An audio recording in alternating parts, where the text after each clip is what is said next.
Hi, boys and girls. Happy Thursday to you. We are going to do one more day of Earth Day activities, and then we will be finished with our Earth Day week. I have a fun activity planned for Friday that's not Earth Day related. So today we're going to read this story called On Earth, and we're also going to read a Earth Day Scholastic News together. So let's start our On Earth book. I want you to look at the pictures. Once again, this is a beautifully illustrated book, so I want you to pay attention to the pictures as we read, okay? On Earth, and it's by G. Brian Karras. It looks like, do you remember doing an art project this fall where you made an Earth and then you drew yourself standing on the top of it? Do you remember when we learned about our address and what state we lived in and what country we lived in and what continent we lived in and what planet we lived in? And we made that flip book, and then you colored the coffee filter green and blue, and then I sprayed water on it and made a globe. Do you remember doing that? You cut out a little person of yourself, and you stuck it on the side of the globe, just like they did, just like this illustration. On Earth. On Earth, that's not focused. There we go. On Earth, we go for a giant ride in space, spinning like a merry-go-round. So remember, our whole planet of Earth spins constantly, but it spins so slowly that we can't feel it spinning. The Earth spins on its axis and circles the sun in a great sweep. So the Earth is spinning this way, but while it's spinning this way, it's also moving in a great big circle around the sun. We face the sun, its light and warmth as we live our days. So in the daylight, when the sun is up here in Marion, that means that our side of the earth is facing the sun. Shadows get long as day rolls into night. Do you notice shadows in the evening? If you go outside, can you see your shadow in front of your body? If the sun is behind you, you see your shadow. At night, we turn away from the sun and see a universe of stars and planets. So at nighttime, our side of the earth in Marion is facing away from the sun. So that's why we see the dark sky and we see the moon and planets or stars. While we dream of what we can do tomorrow.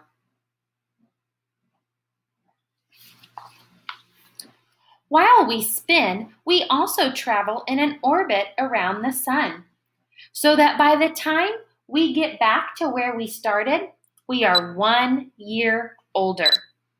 So as we go all the way around the sun, we do that even slower than spinning for the day. As we go all the way around the sun, that takes a whole year.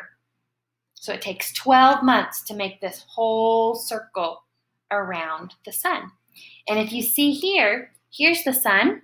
Do you see how close we are to the sun in like May, June, July, August, and September? Do you see how the sun is close there? But in like February, January, December, November, in these months down here, we're further away from the sun. What do you think that tells us? If we're close to the sun in these months, and it's like August, July, June, what about those months do you know? They're hot months. They're months that we're close to the sun's beating down on us, and our weather here is hot. In the winter, we're further away from the sun, so it's colder.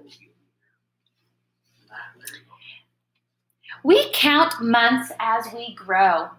In 12 months, a year has gone by.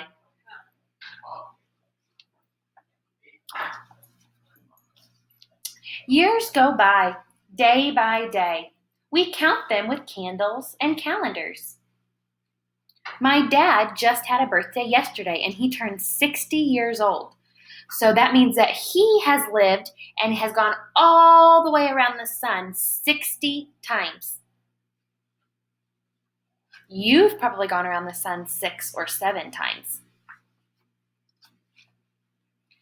The Earth tilts on its axis. When we lean towards the sun, we're warmer. Remember, that's what we just talked about a couple pages ago. When we lean away from the sun, we're colder. Our seasons change from summer to autumn and winter to spring. So when our side of the Earth is facing and is tilting towards the sun, it's warmer here. But when we tilt away from the sun is further away from us, so it's colder. And that's how we get our seasons. How many seasons do we have? 4. When the Earth's top side leans away from the sun, there is winter above the equator and summer below. So look here, here's the Earth, and it's tilting back. So this top half is further away from the sun over here, so it's cold here. This bottom half is closer to the sun, so it's warmer. So it's winter up here, where it's further away, and it's summer down here, where it's closer. So we are getting ready to start summer. We're tilting towards the sun now. In winter, the days get shorter and the nights are longer. By spring, the days get filled with sunlight. So if you notice, it's staying dark or it's staying light later now. It's 7:15. I'm recording this at nighttime. It's 7:15 and it's still light outside. But in the winter by 7:15, it would be as dark as could be. We spin and we circle, rotate and revolve, but we don't fall off. Gravity holds us to the earth.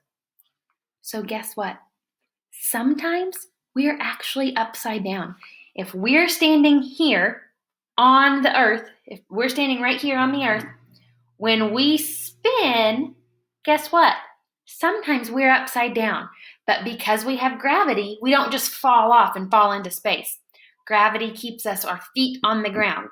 Just like several weeks ago, whenever I did that experiment with the egg and the egg fell down to the ground.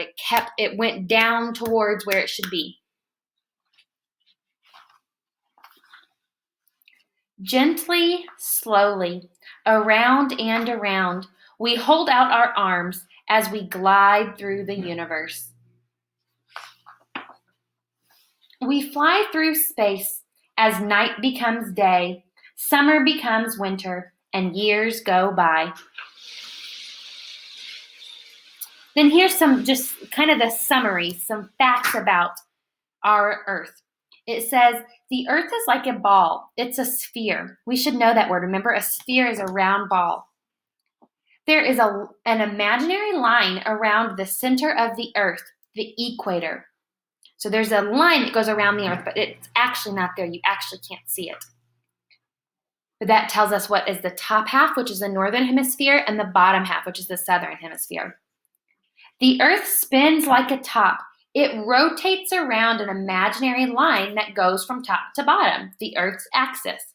So when it spins like this, just around itself, it does a whole spin every single day. So that is spinning on its axis. But when it revolves all the way around the sun, that's what takes it a whole year to do. That's what takes it 12 months to do. When it revolves around the sun, that's called orbiting. It says there are imaginary points on the Earth's top and bottom, the North Pole and the South Pole. Gravity is the force that holds us to the Earth.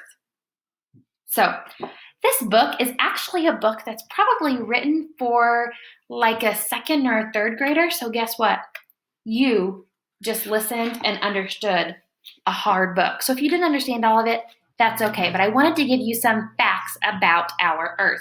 I will check to see if this is a AR book. It might be because it came with our Red Readers, and a lot of our Red Reader stories are AR books. So I will check to see if this is an AR book. All right? I will see you soon, boys and girls. Give me an air hug. I miss you. I also hope that you enjoyed your treats that I left for you the other day. Maybe I hope that you found them on your front porch. Bye bye.